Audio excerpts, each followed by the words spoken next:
서울 외곽 신정동의 낡은 임대 아파트 3층. 벽지가 곳곳에서 떨어져 나간 방에서 박노인은 혼자 앉아 있었습니다. 75살의 그는 기초연금 30만 원으로 한 달을 버텨내야 했습니다. 냉장고 안에는 김치 몇 포기와 물에 불린 라면, 스프가 전부였습니다. 창밖으로 보이는 아파트 단지는 을씨년스럽게 서 있었습니다. 이웃집에서는 아무 소리도 들리지 않았습니다. 박노인은 벽시계를 바라봤습니다. 오후 2시 아직도 하루가 길었습니다. 이렇게 죽어가는 건가? 그의 목소리는 쉬어 있었습니다. 마지막으로 누군가와 대화한 게 언제였는지 기억나지 않았습니다. 슈퍼마켓 계산원과 나눈 감사합니다가 유일한 대화였을 것입니다. 박노인은 한때 중견기업의 과장이었습니다. 성실하게 일했고 아들 하나 제대로 키웠다고 생각했습니다. 하지만 은퇴 후 아내가 먼저 세상을 떠났고 아들은 결혼하며 점점 멀어졌습니다. 아버지, 바쁘다고 했잖아요. 전화를 걸 때마다 돌아오는 아들의 대답이었습니다. 며느리의 차가운 목소리도 귓가에 맴돌았습니다. 아버님, 저희도 사정이. 배고픔이 극에 달했습니다. 어젯밤부터 물만 마셨던 그는 비틀거리며 일어났습니다. 거울 속 자신의 모습이 초라했습니다. 떨어진 어깨, 움푹 들어간 볼, 비대해진 손목시계가 전부였습니다. 한 끼만이라도. 그는 마지막 자존심을 버리고 아들에게 전화를 걸었습니다. 진수야, 아버지다. 네. 아버지, 무슨 일이세요? 밥 한 끼 같이 먹을 수 있을까? 전화 너머로 잠깐의 침묵이 흘렀습니다. 아, 오늘 손님들이 와서요, 다음에. 제발 부탁한다, 진짜 한 끼만. 아들의 한숨 소리가 들렸습니다. 그럼 잠깐만 오세요. 정말 잠깐만요. 박노인은 떨리는 손으로 옷을 갈아입었습니다. 가장 깨끗한 셔츠를 골랐지만 빛바랜 색깔은 감출 수 없었습니다. 아들의 아파트까지는 지하철로 1시간이 걸렸습니다. 교통비가 아까웠지만 어쩔 수 없었습니다. 강남 신축 아파트의 현관에 서자 위축감이 밀려왔습니다. 초인종을 누르자 며느리 최선미가 문을 열었습니다. 그녀의 표정이 순간 굳었습니다. 아, 아버님. 거실에는 아들 부부의 친구들이 둘러앉아 있었습니다. 치킨과 과일, 케이크가 가득한 테이블 앞에서 웃음소리가 끊이지 않았습니다. 박노인은 문 앞에 서서 망설였습니다. 어서 들어오세요. 며느리의 목소리에는 짜증이 섞여 있었습니다. 박노인이 거실로 들어서자 대화가 뚝 끊어졌습니다. 모든 시선이 그에게 쏠렸습니다. 아버지, 아들 박진수가 어색하게 일어났습니다. 그는 치킨 다리를 입에 물고 있었습니다. 앉으세요. 뭐라도. 그때 며느리가 친구에게 속삭이는 소리가 들렸습니다. 쉰내, 나는 불청객이 왔네. 진짜 때를 못 가리네. 친구들이 킥킥거렸습니다. 박노인의 얼굴이 화끈거렸습니다. 아들은 여전히 치킨만 뜯고 있었습니다. 진수야, 박노인이 아들을 불렀지만 박진수는 고개를 돌렸습니다. 바쁘시니까 이만 가세요. 며느리가 나섰습니다. 다음에 연락드릴게요. 박노인은 아무 말도 할 수 없었습니다. 그의 손이 떨렸습니다. 배고픔보다 더 큰 무언가가 가슴을 짓눌렀습니다. 그래 그러마. 그는 고개를 숙이고 현관으로 향했습니다. 뒤에서 다시 웃음소리가 터져 나왔습니다. 아유, 진짜 민망해 죽는 줄 알았네. 박노인은 문을 닫고 복도에 섰습니다. 눈물이 날 것 같았지만 참았습니다. 엘리베이터를 기다리며 그는 생각했습니다. 밥 한 술조차. 집으로 돌아가는 지하철 안에서 박노인은 창밖을 바라봤습니다. 어둠이 내리고 있었습니다. 그의 인생도 마찬가지였습니다. 임대 아파트 계단을 올라가며 그는 무겁게 한숨을 쉬었습니다. 방문 손잡이를 잡는 순간 그의 마음 한구석에서 무언가가 꿈틀거렸습니다. 분노였습니다. 아니, 그보다 더 깊고 차가운 무언가였습니다. 다음 날부터 박노인의 일상은 더욱 절망적이 되었습니다. 하지만 그는 알지 못했습니다.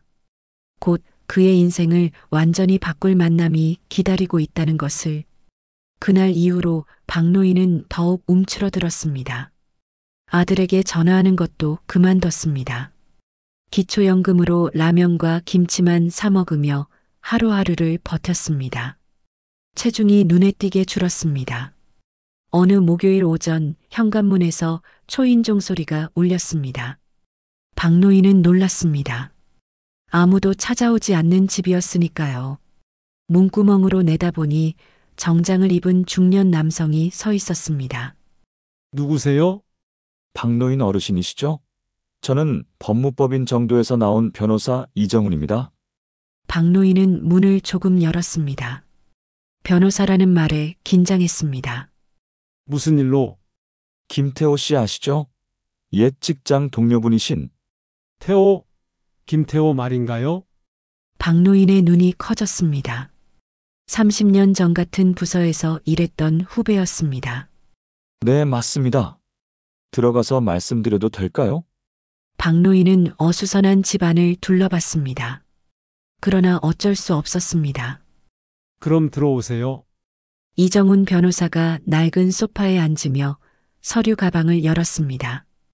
김태호 씨께서 작년에 돌아가셨습니다. 뭐라고요? 태호가? 박노인의 얼굴이 창백해졌습니다. 김태호는 자신보다 10살이나 어렸습니다. 췌장암이었습니다. 6개월 투병하시다가 그럼 미리 연락이라도. 유원장의 어르신 성함이 있어서 찾아뵙게 됐습니다. 변호사가 서류를 꺼냈습니다. 김태호 씨가 어르신께 유산을 남기셨습니다. 유산이요? 무슨? 박노인은 이해할 수 없었습니다. 연락도 끊긴 지 오래된 후배였습니다. 강남 서초구 아파트 한 채와 예금 8억 원입니다. 박노인의 손이 떨렸습니다. 잠깐만요. 그럴 리가 없어요. 태호는 그때 신혼이라 어려웠는데. 바로 그 이야기입니다. 변호사가 설명을 이었습니다. 1994년 김태호 씨가 결혼할 때 어르신이 퇴직금 일부를 빌려주셨다고 합니다. 박노인의 기억이 되살아났습니다. 그때 김태호는 울먹이며 찾아왔었습니다. 과장님, 전세금이 부족해서 결혼을 미뤄야 할 것 같아요. 얼마나 부족한데? 500만 원만 꼭 갚겠습니다. 박노인은 주저하지 않고 돈을 빌려줬습니다. 퇴직금에서 떼어낸 돈이었습니다. 김태호 씨가 그 은혜를 평생 잊지 못하셨습니다. 변호사가 계속 말했습니다. 사업을 해서 성공하신 후에도 어르신을 찾으려 했지만 연락이 닿지 않았다고 합니다. 그랬구나. 박노인의 눈가가 촉촉해졌습니다. 유언장에 이런 내용이 있습니다. 박노인 과장님의 따뜻한 마음 덕분에 행복한 가정을 꾸릴 수 있었습니다. 이 작은 보답이 과장님의 노후에 도움이 되길 바랍니다. 박노인은 말문이 막혔습니다. 30년 전의 작은 선행이 이렇게 돌아올 줄은 몰랐습니다. 아무래도 믿기지 않네요. 서류 드립니다. 확인해 보세요. 변호사가 등기부등본과 통장 사본을 내밀었습니다. 모두 박민식 명의로 되어 있었습니다. 언제부터 제 명의였나요? 6개월 전부터입니다. 김태호 씨가 투병 중에 미리 정리해 두셨어요. 박노인은 서류를 들여다봤습니다. 강남 아파트 시세는 20억이 넘었습니다. 이걸 정말 제가 받아도 되나요? 물론입니다. 합법적인 상속입니다. 며칠 뒤 박노인은 새 집으로 이사했습니다. 강남의 고급 아파트 30평이었습니다. 넓은 거실에 서서 그는 꿈을 꾸는 것 같았습니다. 첫 번째로 한 일은 병원에 가는 것이었습니다. 건강검진 결과 영양실조와 당뇨 초기 증상이 나왔습니다. 지금부터라도 잘 드시고 운동하시면 충분히 회복됩니다. 의사의 말에 박노인은 고개를 끄덕였습니다. 약국에서 영양제를 사고 백화점에서 옷을 몇 벌 샀습니다. 오랜만에 거울 앞에 선 자신이 낯설었습니다. 새 아파트의 발코니에서 내려다본 풍경은 아름다웠습니다. 한강이 보이고 저녁 노을이 하늘을 물들였습니다. 태호야, 고맙다. 박노인은 하늘을 올려다봤습니다. 한 달이 지나자 몸에 살이 붙기 시작했습니다. 규칙적으로 먹고 아파트 헬스장에서 운동도 했습니다. 이웃들과도 인사를 나눴습니다. 새로 이사 오셨죠? 반갑습니다. 네, 잘 부탁드립니다. 평생 이런 대우를 받아본 적이 없었습니다. 돈이 생기니 사람들의 태도도 달라졌습니다. 어느 일요일 오후 박노인은 아들에게 전화를 걸었습니다. 진수야, 아버지다. 아, 아버지 어디세요? 목소리가 좋아지신 것 같은데요. 이사했다. 이사요. 어디로요? 강남이다, 서초동. 전화 너머가 잠시 조용해졌습니다. 아버지, 농담이시죠? 아니다, 진짜로. 어떻게 돈이 어디서? 박노인은 김태호 이야기를 간략하게 설명했습니다. 정말이에요. 대박이네요. 아들의 목소리가 갑자기 밝아졌습니다. 아버지, 그럼 저희가 놀러 가도 될까요? 그럼 와, 선미야. 아버지가 강남으로 이사하셨대. 뒤에서 며느리의 놀라는 소리가 들렸습니다. 박노인은 전화를 끊고 씁쓸하게 웃었습니다. 돈이 있으니까 갑자기 아들이 다정해진 것입니다. 이제야 내 삶이 시작되는 건가? 박노인은 발코니에서 야경을 바라보며 생각했습니다. 하지만 마음 한구석에는 아직도 차가운 무언가가 남아 있었습니다. 며칠 후 아들 부부가 찾아왔습니다. 선물을 한아름 들고 온 그들의 모습이 한 달 전과는 완전히 달랐습니다. 박노인은 그들을 맞으며 복잡한 감정에 휩싸였습니다. 아들 부부가 찾아온 지 한 달이 지났습니다. 그 사이 박노인은 변화를 실감했습니다. 진수는 매주 안부 전화를 했고 선미는 반찬을 해다 주겠다고 했습니다. 돈이 생기자 갑자기 효자와 효부가 된 것입니다. 박노인은 복잡한 심정이었습니다. 고마운 마음도 있었지만 석 달 전 그 모욕적인 하루가 자꾸 떠올랐습니다. 쉰내 나는 불청객. 며느리의 그 말이 귓가에서 맴돌았습니다. 어느 금요일 저녁 현관문이 급하게 울렸습니다. 문을 열자 아들 부부가 서 있었습니다. 둘 다 얼굴이 창백했습니다. 아버지, 진수의 목소리가 떨렸습니다. 왜 그래? 들어와. 거실로 들어온 그들은 소파에 앉자마자 고개를 숙였습니다. 아버지, 저희가 큰일 났어요. 며느리가 먼저 입을 열었습니다. 평소의 당당한 모습은 온데간데 없었습니다. 무슨 일인데? 사업이 완전히 망했어요. 빚이. 진수가 말을 잇지 못했습니다. 얼마나? 12억입니다. 박노인은 숨이 막혔습니다. 뭐라고? 12억이나? 보증을 잘못 써서 연대보증인이 되었는데 그 사람이 야반도주했어요. 진수가 떨리는 목소리로 설명했습니다. 집도 넘겨야 하고 차도 압류당했어요. 이제 정말 갈 곳이 없어요. 며느리가 눈물을 흘렸습니다. 박노인은 말없이 그들을 바라봤습니다. 석 달 전 자신이 굶주려 찾아갔을 때의 기억이 선명했습니다. 아버지, 도와주세요. 제발. 진수가 무릎을 꿇었습니다. 8억만 아니 5억만이라도 빌려주세요. 그럼 갚을 수 있어? 박노인이 차분히 물었습니다. 네, 꼭 갚겠습니다. 몇 년이 걸려도. 너희가 나한테 한 게 뭔데? 박노인의 목소리가 낮아졌습니다. 아버지, 내가 굶어서 찾아갔을 때 기억나? 진수와 며느리가 얼어붙었습니다. 파티하던 날 말이다. 박노인이 천천히 일어났습니다. 그때 너희가 뭐라고 했는지 기억해? 아버지, 그때는 쉰내 나는 불청객이라고 했지. 며느리의 얼굴이 하얗게 질렸습니다. 아버님, 죄송해요. 정말 잘못했어요. 지금 와서 죄송하다고? 박노인은 부엌에서 물 한 잔을 가져왔습니다. 천천히 마시며 말했습니다. 그때 나는 정말 배가 고팠다 3일을 굶었거든. 아버지, 치킨 냄새가 얼마나 좋던지 한 조각만이라도 달라고 하고 싶었어. 진수가 고개를 푹 숙였습니다. 하지만 너희는 나를 개 취급했어. 박노인의 목소리에 차가운 분노가 섞였습니다. 친구들 앞에서 망신을 주고 쫓아냈지. 정말 죄송합니다. 다시는 그런 일 없을 거예요. 며느리가 울먹였습니다. 없을 거라고? 돈 떨어지면 또 그럴 텐데. 박노인은 거실을 천천히 걸었습니다. 너희는 내가 가난할 때와 부자일 때 완전히 다른 사람들이었어. 아버지. 저희가 정말 잘못했어요. 용서해 주세요. 진수가 바닥에 엎드렸습니다. 용서? 박노인이 웃었습니다. 차가운 웃음이었습니다. 용서는 무슨? 나한테 용서받을 자격이 있다고 생각해? 두 사람이 동시에 울기 시작했습니다. 아버님, 제발요. 저희 딸도 있어요. 민지가 아직 중학생인데.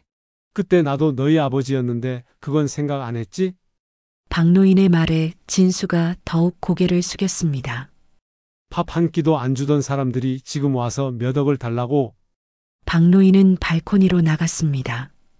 한강이 보이는 야경 앞에서 깊게 숨을 쉬었습니다. 아버지, 정말 죄송해요. 저희가 정말 잘못했어요. 진수가 뒤따라왔습니다. 밥값은 내가 냈다. 박노인이 한강을 바라보며 말했습니다. 뭐라고요? 그동안 너를 키운 밥값 말이다. 그건 내가 이미 다 냈어. 진수가 말문이 막혔습니다. 하지만 죗값은 내가 내야 한다. 박노인이 돌아섰습니다. 그날 나한테 한 짓에 대한 값 말이다. 아버지, 내 집에는 더 이상 개를 들릴 생각이 없다. 박노인의 목소리는 단호했습니다. 며느리가 큰 소리로 울었습니다. 아버님, 제발요. 저희가 길거리에 나앉게 생겼어요. 그때 나도 마찬가지였어. 그런 건 신경 쓰지 않더니 박노인은 현관문을 열었습니다. 이제가 아버지, 정말 안 되겠어요? 진수가 마지막으로 애원했습니다. 안 된다. 그럼 저희는 어떻게 살아요? 그건 너희가 알아서 할 일이다. 박노인은 문을 활짝 열었습니다. 나가. 두 사람은 어쩔 수 없이 일어났습니다. 며느리는 계속 흐느꼈고 진수는 한 번 더 돌아봤지만 박노인의 표정은 변하지 않았습니다. 문이 닫힌 후 박노인은 소파에 앉았습니다. 가슴이 쿵쾅거렸습니다. 30년 넘게 사랑했던 아들이었습니다. 손녀 민지의 얼굴도 떠올랐습니다. 하지만 그 순간 더 선명하게 떠오른 건 석 달 전의 기억이었습니다. 굶주림과 모욕감, 그리고 버려진 기분. 이제 끝이다. 박노인은 혼자 중얼거렸습니다. 그런데 이상했습니다. 복수를 했는데도 속이 시원하지 않았습니다. 오히려 더 공허했습니다. 창밖의 한강이 고요히 흘러갔습니다. 박노인은 생각했습니다. 이제 정말 혼자가 되었습니다. 돈은 많지만 가족은 없었습니다. 이게 내가 원했던 건가? 의문이 들었습니다. 하지만 돌이킬 수는 없었습니다. 선택은 이미 끝났습니다. 아들과 단절한 후 한 달이 지났습니다. 박노인은 넓은 아파트에서 혼자 지냈습니다. 돈은 충분했지만 마음은 메말랐습니다. 복수를 했는데도 속이 시원하지 않았습니다.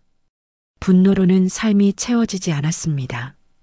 어느 목요일 오후 산책을 나간 박노인은 한강 둔치를 걸었습니다. 벤치에 앉아 강물을 바라보다가 옆 테이블을 보았습니다. 70대로 보이는 할아버지가 컵라면을 먹고 있었습니다. 할아버지의 손이 심하게 떨렸습니다. 옷은 낡았고 신발에 구멍이 뚫려 있었습니다. 더운데 괜찮으세요? 박노인이 다가가 물었습니다. 아, 네. 괜찮습니다. 할아버지가 고개를 숙였습니다. 부끄러워하는 모습이었습니다. 같이 앉아도 될까요? 물론이죠. 박노인은 그 할아버지 옆에 앉았습니다. 몇 달 전 자신의 모습이 떠올랐습니다. 굶주리고 절망했던 그때를 말입니다. 식사는 하셨어요? 이게 식사입니다. 할아버지가 컵라면을 가리켰습니다. 제가 점심 사드릴까요? 아니에요. 괜찮아요. 할아버지가 손을 저었지만 박노인은 일어났습니다. 잠깐만 기다리세요. 근처 국밥집에서 곰탕 2그릇을 사왔습니다. 할아버지의 눈이 촉촉해졌습니다. 고맙습니다. 정말 고마워요. 천만에요. 맛있게 드세요. 두 사람은 조용히 식사했습니다. 할아버지가 먹는 모습을 보며 박노인은 생각했습니다. 아, 이런 기분이구나. 누군가를 도울 때의 따뜻함이었습니다. 복수할 때와는 완전히 다른 감정이었습니다. 며칠 후 박노인은 다시 그 할아버지를 만났습니다. 이름은 김동수였습니다. 자식들과 연락이 끊어진 지 오래됐다고 했습니다. 저처럼 사는 노인들이 많아요. 김동수 할아버지가 말했습니다. 어디서 식사하세요? 복지관에서 가끔. 아니면 그냥 굶죠. 박노인의 가슴이 아팠습니다. 자신도 그랬던 때가 있었습니다. 그날 밤 박노인은 결심했습니다. 무언가 해야겠다. 다음 주부터 박노인은 준비를 시작했습니다. 동네 복지관을 찾아가 상담했습니다. 무료급식소를 운영하고 싶습니다. 정말이세요? 어르신 혼자서요? 사회복지사가 놀랐습니다. 네. 배고픈 어르신들을 위해서요. 좋은 뜻이네요. 도와드리겠습니다. 한 달간의 준비 끝에 작은 무료급식소가 문을 열었습니다. 이름은 진수의 밥상이었습니다.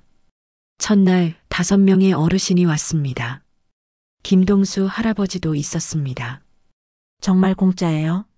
한 할머니가 조심스럽게 물었습니다. 네, 마음껏 드세요. 박노인이 웃으며 대답했습니다. 어르신들이 밥을 먹는 모습을 보며 박노인은 흐뭇했습니다. 이런 기쁨이 있다는 걸 몰랐습니다. 두 번째 주에는 10명이 왔습니다. 세 번째 주에는 20명이었습니다. 소문이 나면서 점점 많은 분들이 찾아왔습니다. 어느 날 젊은 여자가 6살 정도의 딸과 함께 왔습니다. 어르신 전용이 아닌가요? 여자가 망설였습니다. 아니에요. 누구든 환영입니다. 박노인이 따뜻하게 말했습니다. 고맙습니다. 요즘 형편이 어려워서. 여자의 이름은 이서연이었습니다. 남편을 잃고 혼자 딸 예지를 키우고 있었습니다. 예지야, 맛있게 먹어. 네. 할아버지, 예지가 밝게 대답했습니다. 아이의 맑은 웃음소리에 박노인의 마음이 따뜻해졌습니다. 그날부터 서연과 예지는 자주 왔습니다. 예지는 박노인을 밥상 할아버지라고 불렀습니다. 할아버지, 오늘 뭐 해줄 거예요? 예지가 좋아하는 김치찌개 어떨까? 와, 좋아요. 예지의 환한 웃음을 보며 박노인은 깨달았습니다. 이것이 진짜 가족 같은 느낌이라는 걸 말입니다. 어느 토요일 서연이 박노인에게 말했습니다. 어르신 정말 감사해요. 예지가 할아버지 이야기만 해요. 나도 고마워요. 예지 덕분에 살맛이 나네요. 혹시 예지 생일날 오실 수 있어요? 물론이지요.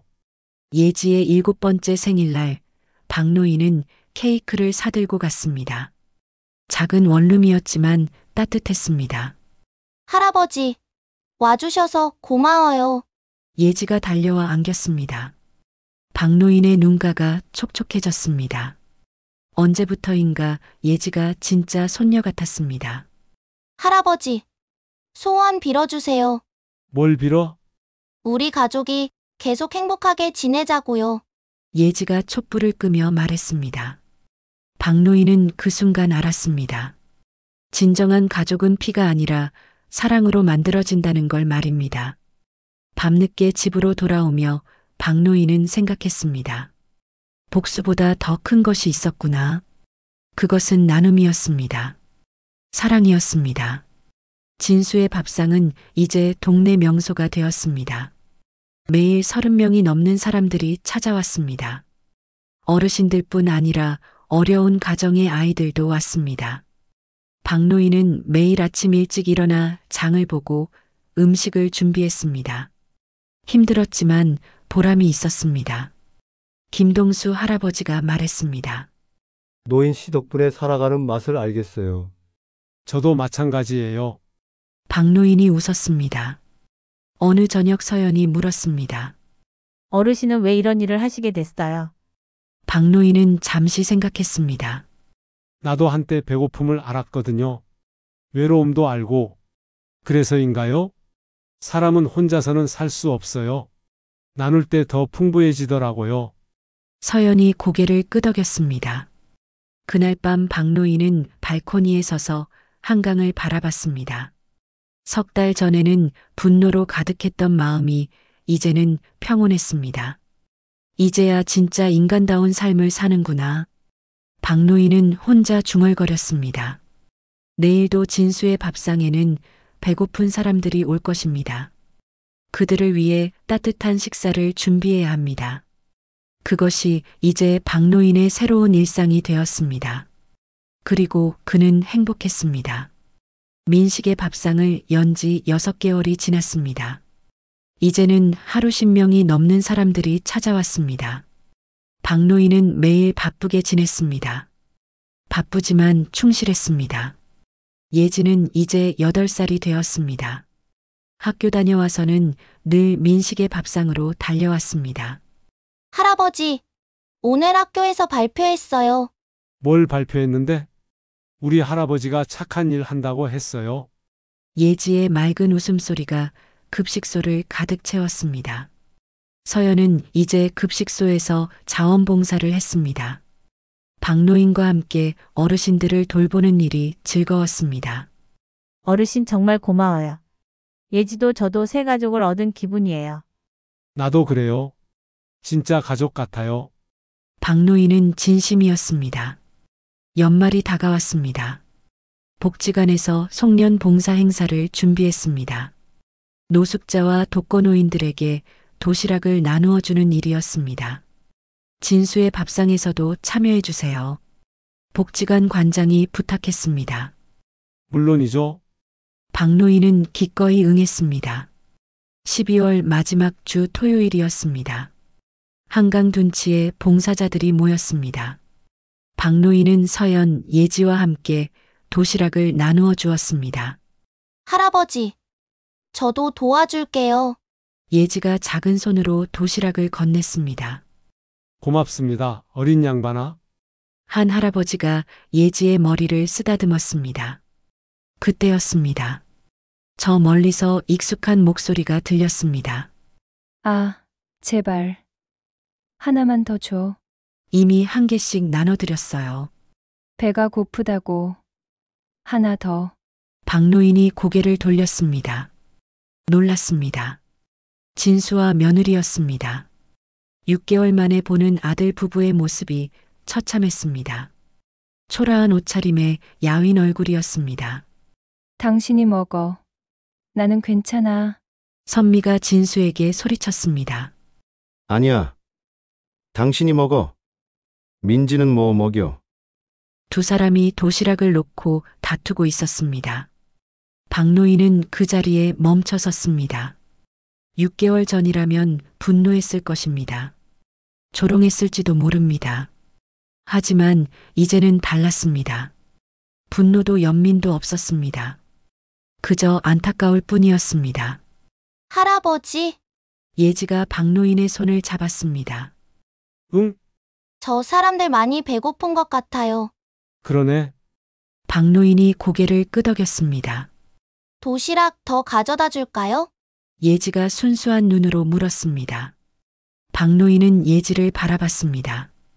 이 아이는 누구든 도우려 했습니다. 미움이나 원망 같은 건 모르는 아이였습니다. 그래, 가져다 주자. 박노인은 도시락 2개를 들었습니다.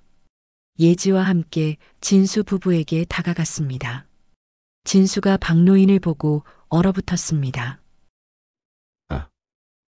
아버지, 도시락입니다. 드세요. 박노인이 조용히 말했습니다. 진수와 며느리가 고개를 숙였습니다. 부끄러움과 고마움이 섞인 표정이었습니다. 아버님, 죄송합니다. 선미가 떨리는 목소리로 말했습니다. 박노인은 대답하지 않았습니다. 예지의 손을 잡고 다른 곳으로 향했습니다. 할아버지, 아는 사람이에요? 아니야. 모르는 사람이야. 박노인의 대답은 진실이었습니다. 이제 그들은 완벽한 타인이었습니다. 더 이상 가족이 아니었습니다. 하지만 그것이 슬프지 않았습니다. 오히려 평온했습니다. 여기요, 할아버지. 다른 노인이 손을 내밀었습니다. 네, 따뜻하게 드세요. 박노인은 미소를 지으며 도시락을 건넸습니다. 예지도 옆에서 도왔습니다. 할아버지, 맛있어요. 다행이네요. 박노인은 예지의 작은 손을 꼭 잡았습니다. 진짜 가족은 이런 것이었습니다. 피가 아니라 사랑으로 연결된 관계였습니다. 해가 저물어 갔습니다. 봉사활동이 끝나고 집으로 돌아가는 길이었습니다. 할아버지, 오늘 정말 좋았어요. 예지가 박노인의 팔에 매달렸습니다. 나도야. 서연이 뒤에서 미소 지었습니다. 어르신 덕분에 우리 예지가 착한 마음을 배우고 있어요. 예지가 오히려 나를 가르쳐 주고 있어요. 박노인이 예지의 머리를 쓰다듬었습니다. 아파트에 도착해서 예지가 물었습니다. 할아버지, 내일도 같이 놀아요? 물론이지. 약속이에요? 약속이야.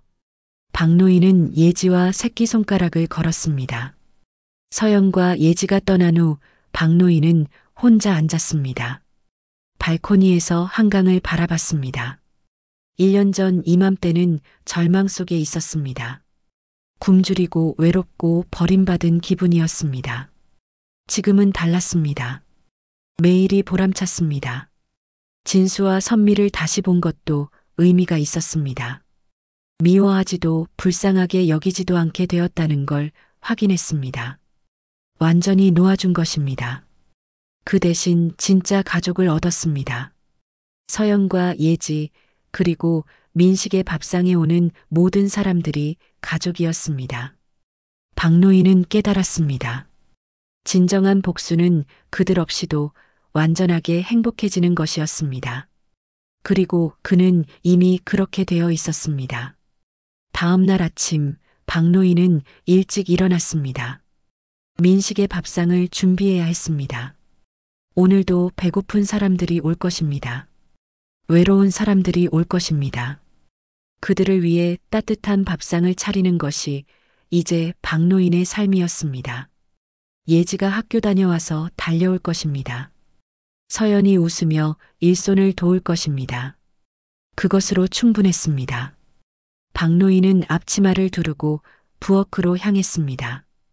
오늘도 사랑으로 차린 밥상으로 사람들을 기다릴 것입니다. 마지막 식탁은 증오가 아니라 나눔과 사랑으로 차려지는 것이었습니다. 그리고 그 식탁에는 진짜 가족들이 함께 앉아 있었습니다.